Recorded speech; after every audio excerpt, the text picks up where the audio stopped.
Wednesday, June 22nd. Thru here with the Pass First Hoops Cast. Yeah, this is Pat, one of the Pass First boys, getting ready for that hump day. Hump day, Wednesday, and the important thing in our life, the NBA draft, is tomorrow evening. You go right from Game 7, and now we're already at the draft. It's unbelievable. My mind is racing. It's been interesting because a lot of these main sites, there's sites that are draft-focused, but some of these other main sites, they don't know whether to cover the draft or the NBA Finals up to this point. Yeah, it's kind of been a mixed feelings for me as well. Like, you're so focused in on the finals, and then there's so much draft stuff going on. Like, the Pistons are bringing in 49 different guys. Let's talk about this draft. We're going to take some time today, maybe 15, 20 minutes, and talk about this 2016 draft from a Detroit Pistons perspective and a little bit of overall. Yes, sir. So let's set the table. The Pistons have the 18th overall pick and the 49th overall pick down in the second round. It's such different range than what we're used to. That's one of the reasons why I'm kind of struggling to pinpoint a guy, because I feel like mock drafts are all over the place. They really are. It seems a lot of people are saying it's kind of a two-man draft with Ben Simmons and Ingram to go the top two. And then after that, people are going all over the place. Number 3 spot's a very interesting spot. I think there's a lot of guys who could go there. So when we're going down to the Pistons range, what do we need as an organization? Right, and I think especially after we dealt Spence earlier this week, or last week, it seems like the point guard spot is really being targeted in on. I don't necessarily think that's the way we have to go. I like the power forward spot. I think we could literally take best player available. We could trade the pick. Like, there's so many things we could do with it. It's kind of a cool place to be. I enjoy it as well, and SVG, Stan Van Gundy, said that we're just looking for the guy that we think has the chance to be the best player inside of the rookie contract, and that's regardless of position. So right, and he said he doesn't even expect this guy to contribute at all next year. So if you look at our team, we really have 10 guys that I think are worthy of getting a look already on the roster that we need to get playing time. Right, and at the 18th spot, is someone going to be able to step in and fill and play over one of those guys? Probably not. And I think what we've seen from the last drafts, usually this guy at this spot does not usually step in and tear it up right away. Obviously there are those stories of guys that go late that have great first years and whatnot. But historically speaking, probably not going to give you, it's not going to be Stanley Johnson coming at you. Right. That's not how we're thinking. And I like how SVG put it, taking the best available. And if there's another thing we know, it's that we're definitely not shy to make a trade, and even a big trade, if somebody's interested. I think that's really cool. And I think not being in the lottery and kind of having the luxury to do that and making the playoffs and seeing that we have a team that's on the rise, I just love the spot we're in. Mm-hmm. One thing real quick I thought was interesting, I was listening to the Vertical podcast with Woj, and he had Daryl Morey on, the GM of the Houston Rockets, and he was saying, as he was starting to do his draft prep, that from his estimation, 2/3 of the teams with picks in the first round, 2/3 of those picks, they would be down to trade those picks or move out of the first round. So interesting. But I believe it 100%. I believe it too. The immediate talent in this draft is definitely nothing close to what we saw last year. So it should be an active draft night. Yeah, and I think almost getting someone who fits, too. Teams might just start grabbing guys that they have on their board. And, there could be a guy fall to us, which is always really exciting. Yes. A really nice talent. Absolutely. So we talked a little bit about some of the guys we might see, and I thought maybe let's just name a few, and we can kind of say what we know and how we think they would fit. You down? I'm absolutely down. Okay, DeJounte Murray out of Washington. Got a lot of love for DeJounte. I've kind of stopped thinking about him, to be honest. I just don't believe there's any shot that he's there. It's so weird with him. He's 6'4" guard who's kind of lengthy and had nice numbers in college. Had 6 rebounds a game from the point guard position, which is cool. But I've seen him everywhere from 10th to 34th overall. I love the drafts that have him going after us or right around us. It makes me have hope. And there's a lot of questions about how raw he is and his shot selection and other things. But I come back to stuff like that and say, man, this kid is maybe 19 years old right now. Mm-hmm. I mean, you develop him. I think he's the perfect pick. I'm in the idea of the upside pick, the guy who we could kind of groom. Exactly, and SVG said it as well, a guy that might just be getting a lot of time over in Grand Rapids for our D-League squad. Which is great. Like, that's fantastic hoop, and these guys succeed over there. Like, when Darren Hilliard played over there, he tore it up. Like, imagine how nice that is just for your overall mental state if you're not getting a lot of run. If you're a better pick like this first-round pick or B, or even Darren, playing against slightly lesser competition compared to where you're kind of rated and gives you a definite confidence boost. Like, we put Reggie Bullock over there in that kind for a game, I think, and that was kind of like right before he became a guy for us. Indeed. One more thing on DeJounte, he is signed with Rich Paul at Clutch Sports, so that's LeBron's whole agency. Yeah. So you want to open up some conspiracy theories about LeBron heading our way to Detroit to team up with DeJounte. LeBron looking to come over here once we draft DeJounte. I wouldn't be surprised if DeJounte went like 7. Based on especially some of the teams who's got a ton of first-round picks and are high in the draft have room to do stuff like that. Right, and I really like him. I think he's a really, really good player. I just don't know how it would happen, especially in this draft. I feel like once you get by a certain amount of guys, the high upside guys are going to be just flying off the board. Mm-hmm. So maybe that is a pipe dream, but moving on, how about Thon Maker? Man, Thon. So this is another one of those picks that they say like you could not get a more raw player than Thon. He's like the mystery man in the draft. No one really knows anything about him. There's only YouTube clips. He did not play in college. He kind of skipped out on college. Interesting story there, but he's an urban legend. We don't know much. It's wild. 7'1", but like more of a power forward, can step out. Mm-hmm. He came in and really worked well. out for us. I was listening to the Sports Illustrated NBA podcast, and they said, could this be the basketball Freddie Adu? Just all this hype. Where is Freddie? I don't know what Freddie's up to these days. I remember forcing the issue playing with him in FIFA. You always started him like out wide right, and he was way smaller than everyone else in the game. Yeah, quite a little person. So with Thon, he had a pretty. I read a nice article on him about how he talked about playing next to Drummond and how it would work perfectly, and how just their size and. You know, we obviously need someone who can stretch out, and that's kind of what he sees himself as. But he's very thin, and he definitely needs some time. There's people saying he needs at least 2 years before he'll see NBA action. Which is cool. I mean, a lot of times I've thinking about, like, the Greek Freak when I think about him, kind of someone who you didn't know a lot about. But then again, Giannis was basically solid right off the bat. Like, he played immediately. True. I mean, he was in there playing, but he had a long way to go. Strength-wise and exactly, you know, his game is very, very well rounded. And I'm not sure what kind of game Thon has. I feel like he's more of a big man stretch kind of guy. You know, he's really tall.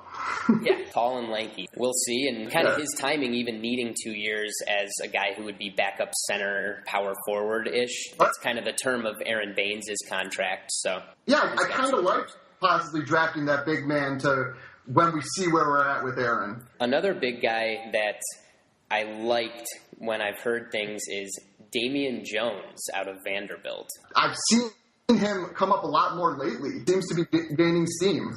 Played 3 years, was mostly known as kind of disappointing, but you know he's a backup center who can apparently just get minutes right away. He's kind of more ready. Right, he put up pretty nice numbers the last couple of years for a big man. No, he played with a good point guard, too. True. I actually like him a lot, I think, because a lot of guys have us liking this Cheek Diallo guy from Kansas. He's kind of a McDonald's All-American guy who didn't get a lot of run under Self in his first year and dipped out. Right. And I kind of feel like Damian Jones is more of we kind of know what we're getting, kind of someone who could definitely give you the backup center minutes. If there were to be an issue with Aaron, he could probably step right up and in. Mm-hmm. I kind of like he seems ready to go, you know? There's something to be said for that. Any other guys in this range? I've got a couple more written. So, yeah, actually, we had one guy come and work out for us yesterday. That's it, one dude. And I think it was our last guy. His name's Malik Beasley. Uh-huh. He's like a shooting guard. He could be a point guard possibly. He's a little bit bigger, 6'5", from Florida State. Had a really nice freshman year, and right now he's hurt. He had an issue, and he had to get some surgery, so he hasn't been able to work out for any teams. Interesting. Done a lot. You know, he averaged 5 rebounds a game, 15 points.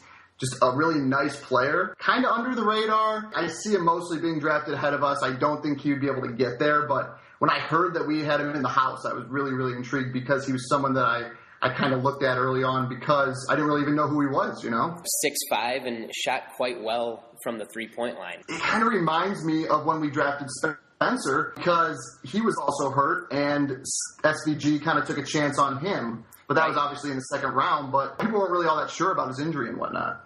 There we go. Malik Beasley, if he's there, another guy we could look at. Anyone else you like? I like Denzel. I'm not going to lie. Yeah, Denzel, stable, can hop in right away. Hometown guy. That's Denzel Valentine. Yeah, Denzel Valentine. One thing about Denzel is I think he could be an instant leader out there for us. Someone who could kind of go right into that role that we're kind of still looking for. I feel like wherever he goes, and if it's us, I don't feel like I'm going to think about him like a rookie.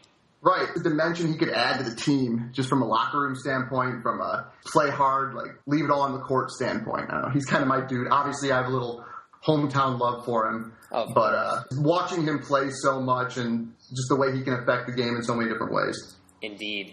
Do you think Demetrius Jackson falls to us? I do. I think that he's probably there. Point guard out of Notre Dame, had the 10th highest vertical jump ever measured at the Combine. I like him, too. I'm not going to lie. I do like him. I think he could be a very solid backup point guard in this league. I only ask because another one of these guys, I'm looking at a thing right now, he's 9th on this big board. Wow. I have no idea where people are going to go. It's going to be a wild night. A place that I really like to go has him 26 on their draft board. Where do you like to go? Draft.net. Cool. I've been into this Upside Motor, these guys. Yeah, I checked out their stuff as well. My main ones are Draft Express and CBS, and then I look at the Chad Ford stuff on ESPN. Okay, cool. I've been mainly this Upside Motor, and then I was on Draft Express a little bit as well. They have Von Maker going in the second round, and I think they might have DeJounte almost falling to us. Everything is all over the place. It really is. It's so different. It's going to be cool to see how franchises approach this because with no clear separation in talent, they're really going to be drafting based on their core values of their organization. I believe it. That's why I guess a guy like Demetrius Jackson could easily go top 10 because, once you get by the point guards, are you going to take him or are you going to take DeJounte? What do you need right now? Yeah, I also wanted to ask who you liked the best out of some of these undersized point guards. Demetrius Jackson is 6 foot, but he can bounce out of the gym. Tyler Ulis out of Kentucky. I really like him, but, he's undersized. Big Ulis guy over here. Okay. And then Kay Felder out of Oakland. Yeah, Kay Felder's kind of someone who let's say we go with someone like a Damian Jones at the 18 spot, Kay Felder's someone who, if he was still available at the 49. Right. And that's kind of his estimation is in that mid-second round area.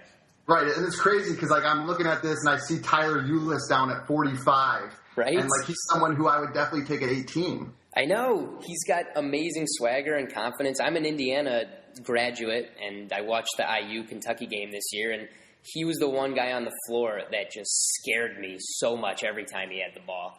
Every time I saw him play, I was impressed with him. I thought he just had total control over the scene. He seemed like that dude. From that dude to those dudes, let's thank our sponsor, Detroit-based Image One. Easy, efficient, reliable. Image One is just that in the world of managed print. If you work in a USA office with printers, copiers, or multifunction devices, let Image One use their progressive approach in completely managing your environment. That means everything works, and you don't have to think about some confusing printer. Visit imageoneway.com. That's imageoneway.com. Click Contact and mention the Pass First Hoopscast to schedule a free assessment of your organization that will instantly save 15 to 20% in printing costs. Back to the draft. Malachi Richardson, if he was available, I would be very into taking him. Yes, a little shooting guard, small forward. And he's someone who I think could probably play a little bit. I think he's a lot more ready than people realize. Another guy I like kind of in that type of build, but more of a small forward, power forward, Taurean Prince from Baylor. Yes. We've seen him mocked to us just last week, actually, on Draft Express. They had him going to us, and I got kind of into him because I was like, ooh. And I remembered him from the tourney.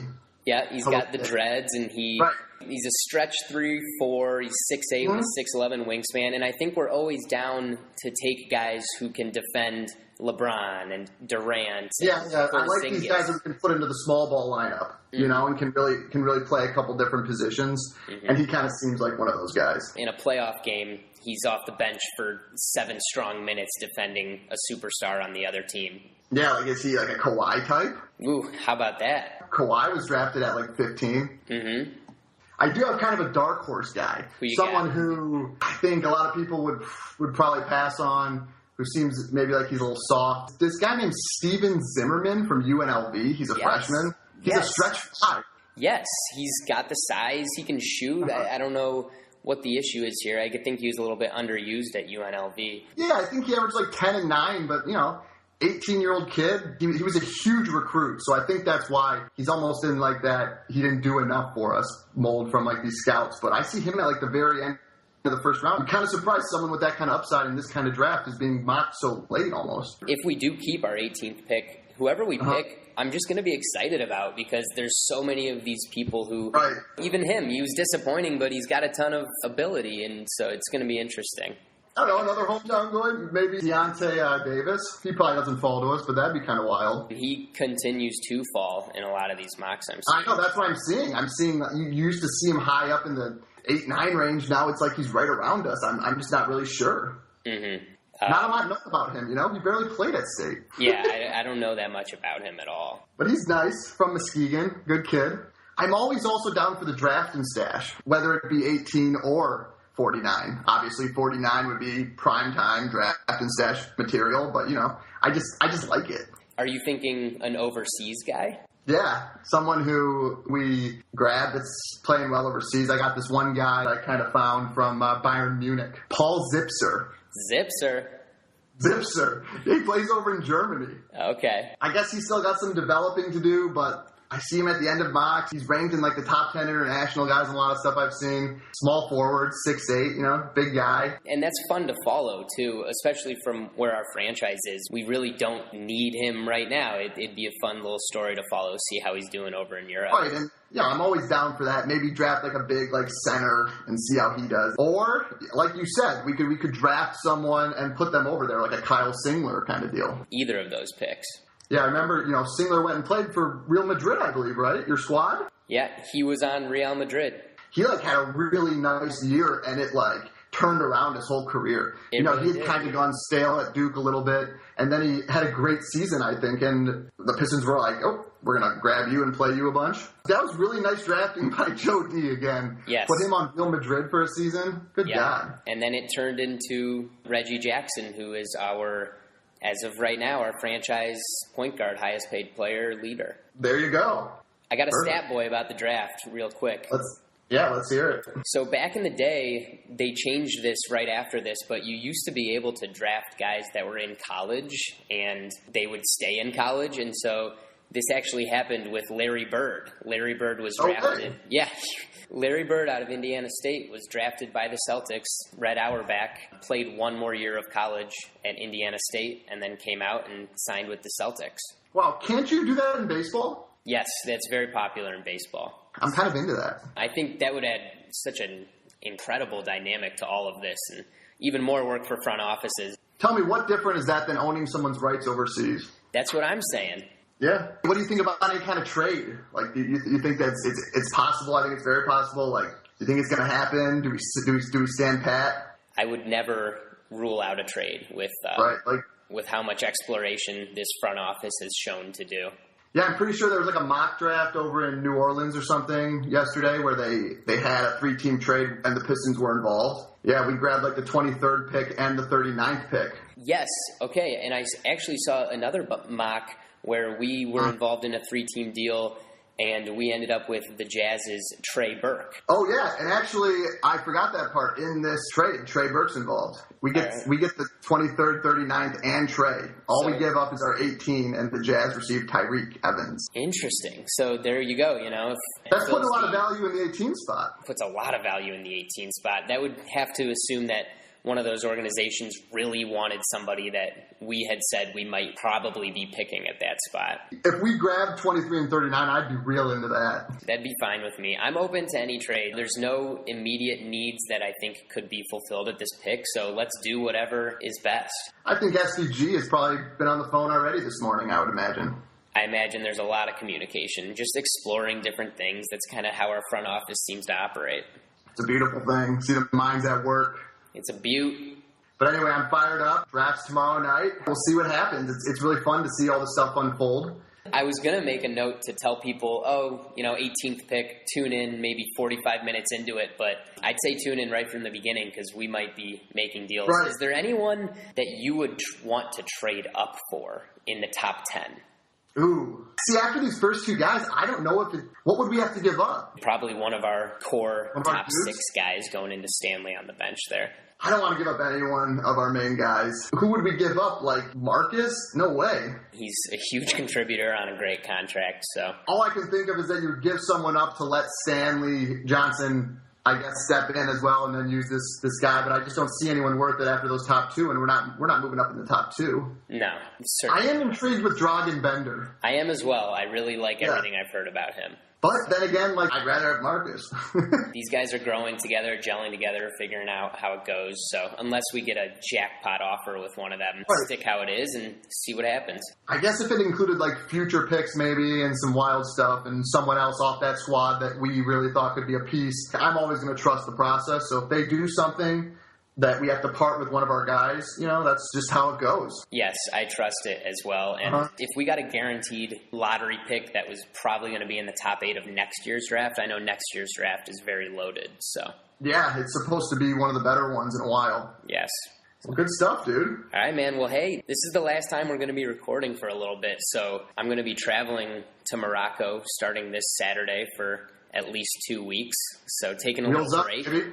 We'll still be active on the socials. We'll make sure to get you some draft stuff because everyone's going to want to know what's good with a couple guys we bring on board. Hop onto Twitter, share some thoughts at Pass First Hoops, Pass First Hoops Cast on Instagram, and PassFirstMedia.com, place to find all of our stuff.